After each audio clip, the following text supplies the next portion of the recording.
안녕하세요. 건행머쌈TV 공인회계사 천승호입니다.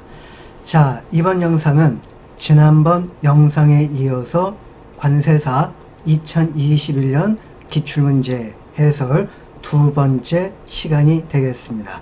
즉, 시간 내에 충분히 풀 수 있는 유형 첫 번째 중 두 번째 타임을 갖도록 하겠습니다. 바로 시작하겠습니다. 육측정 기준에 대한 설명으로서 옳지 아니한 것인데 1번 문항이 틀렸네요. 현행가치가 아니고 역사적 원가라고 하면은 맞는 표현이 되겠죠. 즉 맞게끔 표현을 하면은 역사적 원가는 자산 손상이나 손실 부담에 따른 부채와 관련되는 변동을 제외하고는 가치 변동을 반영하지 않는다. 이게 역사적 원가의 특징이 되겠죠. 요걸 좀 더 부연 설명을 드린다면은 원가 모형, 역사적 원가를 적용을 하면 가치 변동을 반영을 하지 않는데 자산 손상이 발생되어진다면 공부하신 바 있죠? 장부 금액보다 횟수 가능액이 하락한 경우에는 그 하락한 횟수 가능액으로 조정을 해줘야 됩니다. 이런 경우를 제외하고는 가치 변동을 반영하지 않습니다. 무엇이? 역사적 원가입니다. 자, 다음번 문제, 재무제표에 대한 설명으로서 맞는 표현이 되겠는데요. 이거 공부 많이 한 바 있습니다. 아마 이게 제 기억으로는 세무사 기출문제에서는 틀리게끔 표현이 된 문제 공부한 바 있습니다. 1번이 맞는 표현인데요. 각각의 재무제표는 전체 재무제표에서 동등한 비중으로 표시가 됩니다. 세무사 기출문제에서는 상이한 비중으로 표시한다. 뭐 그렇게 틀리게 출제된 바 있습니다. 하면 나머지는 왜 틀렸는지 잠깐 한번 살펴볼까요? 2번 한국채택국제회계 기준을 준수하여 작성된 재무제표는 국제회계 기준을 준수하여 작성된 재무제표임을 주석으로 공시할 수 있다. 전혀 반대 내용이 되겠죠. 제한 없이 명시적으로 공시를 해야 되는 겁니다. 3번 환경 요인이 유의적인 산업에 속해 있는 기업이 제공하는 환경 보고서는 한국채택국제회계 기준 적용 범위에 해당한다? 아니죠. 해당하지 않습니다. 한국채택국제회계 기준 적용 범위에 해당하는 것은 재무제표입니다. 환경 보고서가 아니에요. 자, 4번. 이거는 제가 어떻게 표현을 했나요? 부적절한 관계는 아무리 로맨스가 입쿵적쿵 이렇게 이제 변명을 해도 정당화 될 수 없다. 이런 표현을 쓴 바이겠습니다. 그래서 부적절한 회계 정책은 공시나 주석 또는 보충 자료를 통해 설명하여도 정당화 될 수 없는 겁니다. 5번도 원체 유명한 내용이 되겠죠. 이연 법인세 자산, 이연 법인세 부채는 유동자산, 유동부채로 분류한다, 분류하지 않는다? 분류하지 않습니다. 그래서 분류한 데에서 5번 문항도 틀렸습니다. 1번이 맞는 내용, 1번이 정답. 다음번 문제도 역시 말문제가 되겠는데요. IS에 대한 내용으로서 옳지 아니한 것은 맞는 내용은 한번 봐주시길 바라겠고요. 다 공부했던 그런 부분입니다. 5번 문항이 틀렸는데 기타 포괄 손익으로 인식한 재평가 잉여금의 변동은 후속기간에 재분류하지 않으며 여기까지는 맞는데 자산이 제거될 때 이익 잉여금으로 대체될 수 없다? 요게 틀렸죠? 이익 잉여금으로 대체될 수 있는 겁니다. 즉 강제 규정도 아니라고 그랬죠. 선택이라고 하였습니다. 이익 잉여금으로 대체해도 되고 대체하지 않아도 괜찮다. 자, 이익 잉여금으로 대체할 수 있는 이 기타 포괄 손익이 재평가 잉여금 말고 두 가지가 더 있었습니다. 그게 뭐일까요? 바로 확정급여 제도의 재측정 요소 요거 하나하고 기타 포괄 손익, 공정가치 측정 금융자산에 대한 평가 손익. 요거는 주식도 있고 그리고 채권도 있는데 이익 잉여금 대체 가능한 것은 바로 주식입니다. 지분 상품입니다. 채권일 경우에는 단기 손익으로 재분류해야 되는 것이죠. 그 다음번 문제 기타 포괄손익 공정가치 측정 금융자산 주식에 대한 계산 문제가 되겠는데요. 자, 한번 문제 한번 읽어보죠. 2001년 중 대한이의 보통주 100주, 200주, 400주를 각각 한 주당 100원, 200, 500원의 순차 취득을 하고 기타 포괄손익 공정가치 측정 금융자산 선택을 하여 분류를 하였습니다. 12월 말 주당 공정가치는 400원이었고요. 다음 연도 2002년도 중 보유하고 있던 보통주 100주를 한 주당 300원에 매각 처분을 하였을 때 단기 손익으로 인식할 처분손익.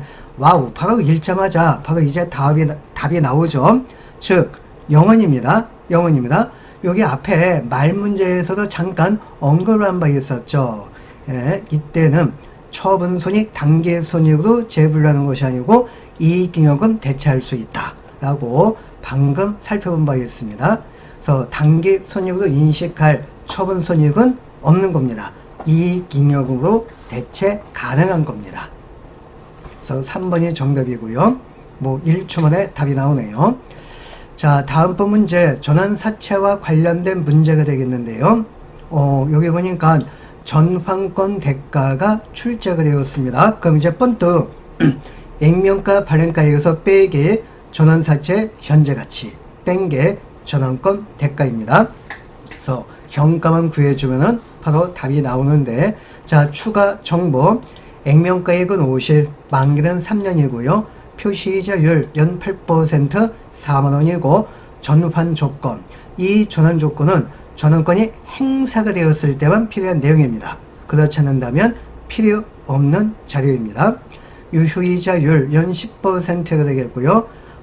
상환기일에 액면가액만 일시에 상환한다고 하였으니까 상환할 증금은 없네요. 자, 현가 한번 구해봅니다. 액면가액 50은 현가표 0.7513, 또 현찰이자는 4만원이죠. 연금 현가 2.4868 해서 GT키를 눌러준다면 475,122원이 나오고, 얘를 액면가 발행가 50에서 빼면 전환권 대가는 24,878원 계산이 됩니다. 그래서 2번이 정답이고요. 자, 추가 기타 출제 가능한 부분 한번 살펴볼까요? 첫 해년도 이자 비용은 바로 요 현가 금액에다가 유효이자율 10% 적용을 하면 47,512원이 계산이 되겠고요.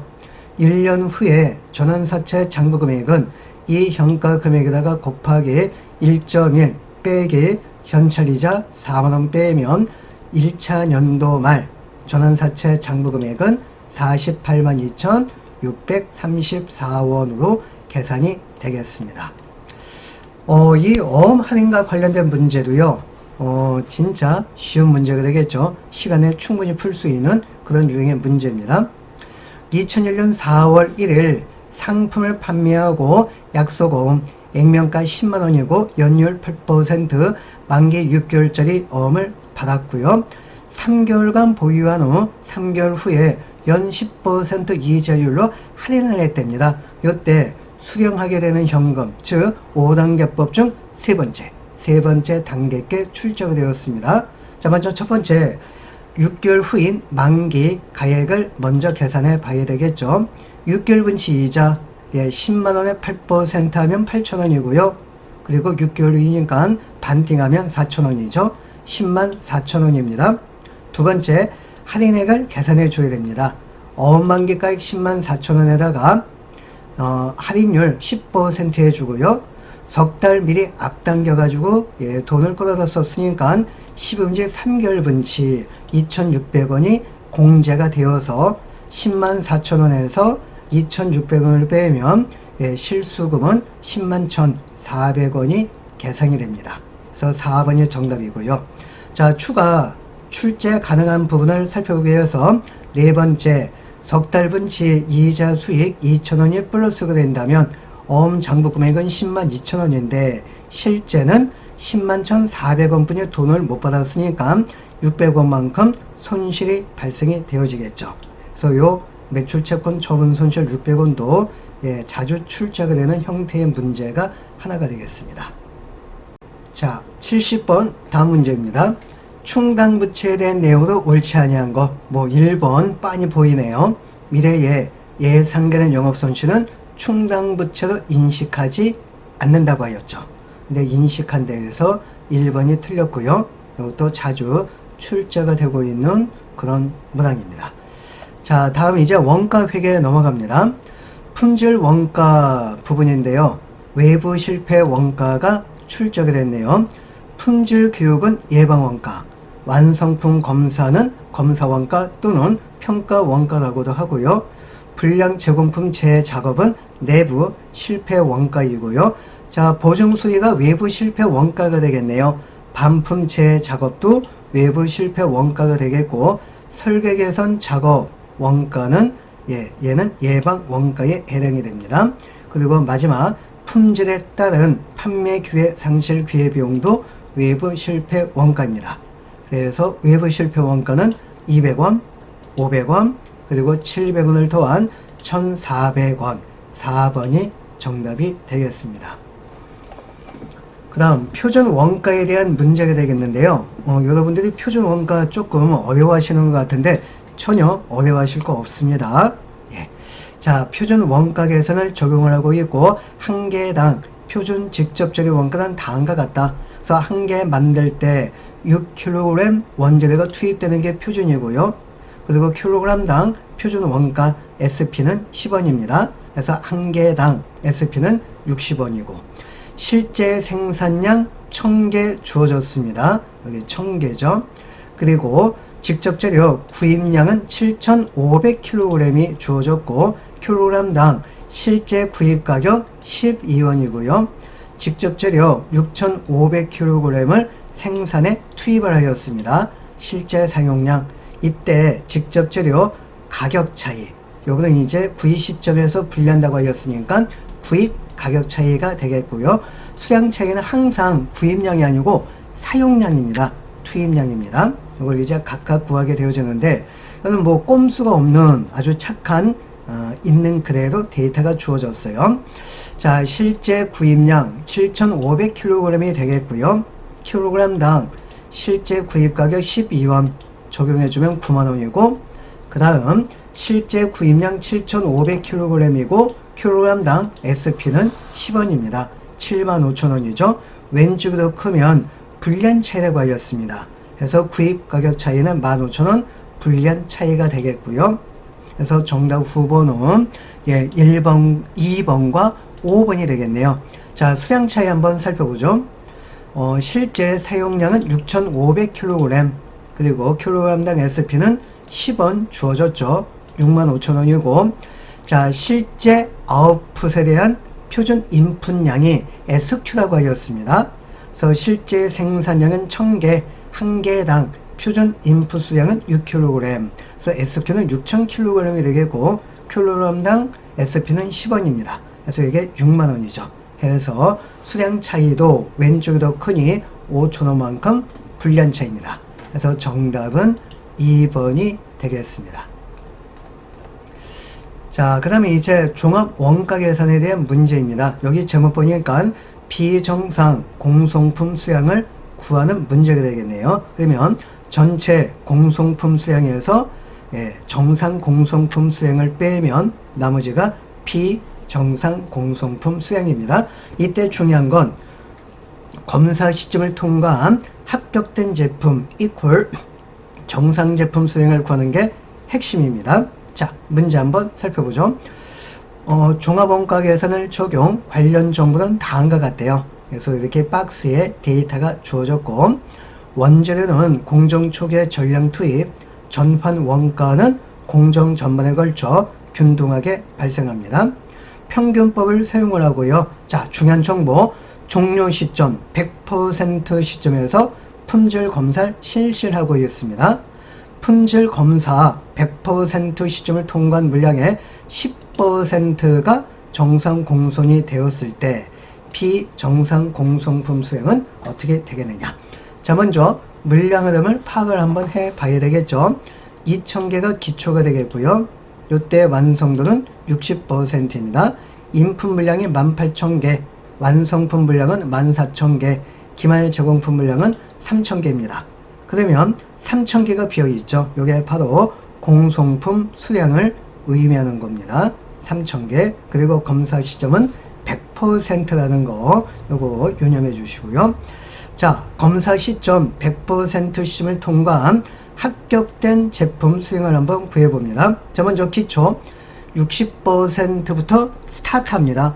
60, 70, 80, 90, 100% 시점에서 검사를 한 결과 합격이 된 거죠. 왜? 수업 중에 매번 강조했던 것이 이 불량품은 기초에서는 발생하지 않는다고 하였습니다. 단기 착수가 된 물량에서만 발생되는 걸로 가정한다 라고 하였습니다.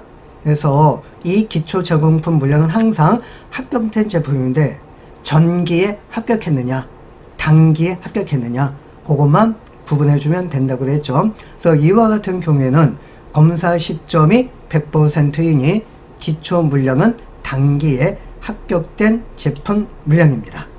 그리고 14,000개 중에서 2,000개를 뺀 12,000개는 무조건 합격된 제품이 되겠고요. 그 다음 기말 제공품 물량 3,000개는 100% 그 이전 시점에서 기말을 맞이한 거죠. 즉 단기에는 검사가 이루어지지 않았습니다. 내년도에 검사가 이루어지는 거예요. 그래서 아무튼 단기에는 합격된 제품 물량이 아닙니다. 그래서 합격된 제품 물량은 14,000개고 요거에 10% 정상 공송품 물량이 1,400개가 되겠고요. 해서 공송품 물량 3,000개 중에서 정상 공송품 물량 1,400개를 빼면 비정상 공송품 물량은 1,600개입니다. 그래서 정답은 3번이 되겠습니다. 자, 그 다음 첫 번째 유형에 해당하는 문제, 마지막 문제입니다. 원가 흐름에 대한 문제가 되겠네요. 직접 노무비가 기본 원가는 뭐하고 더한 거죠? 그렇죠. 직접 재료비하고 직접 노무비 더한 게 기본 원가입니다. 그래서 직접 노무비가 기본 원가의 50%래요. 뭐죠? 그렇죠. 직접 재료비하고 직접 노무비가 금액이 똑같다는 겁니다. 아무튼 이때 단기 제품 제조 원가는 얼마가 되겠느냐. 자, 먼저 직접 재료를 먼저 구해줘야 됩니다. 얘는 무조건 계산기 조작을 하시라고 하였죠. 그래서 기초 직접 재료 200원에다가 직접 재료 매입액 500원 더하고요. 기말 직접 재료 100원을 빼면 직접 재료비는 600원이고 아까 중요한 단서 직접 노무비가 기본 원가의 50%이다. 얘는 직접 재료비나 직접 노무비나 금액이 똑같다는 거죠. 반반이라는 거죠. 치킨 반, 양념 반, 프라이드 반. 그래서 직접 재료비도 600원이고 직접 노무비도 600원입니다. 자, 나머지 정보 대입합니다. 기초 제공품 1,500 차변이고요. 그 다음 기말 제공품 요거 1,000원, 요건 대변 쪽이 되겠죠. 그리고 이제 나머지는 제조 간접비인데, 자, 여기 보시면은 본사 사업과 관련된 보험료하고 감가상각비는 제조 간접비가 아닙니다. 이는 비제조 원가로서 판관비 비용 처리가 되는 겁니다. 그래서 제조 간접비는 보험료, 공장 설비 100원하고 감가상각비, 공장 설비 50원에다가 기타 제조 간접비 300원을 더한 450원이 제조 간접비입니다. 그래서 차변합계 금액에서 대변 기말 제공품 재고액을 빼면 단기 제품 제조 원가는 2,150원. 그래서 4번이 정답이 되겠네요. 자, 오늘 준비한 영상은 여기까지가 되겠고요. 그래서 오늘 영상을 마지막으로 해서 관세사 2021년 기출문제 중 첫 번째 유형에 해당하는 문제, 즉 시간 내에 충분히 풀 수 있는 문제 살펴봤고요. 다음번 시간 내에서는 두 번째 유형에 해당하는 문제를 같이 한번 살펴보도록 하겠습니다. 마지막까지 시청해 주셔서 감사합니다.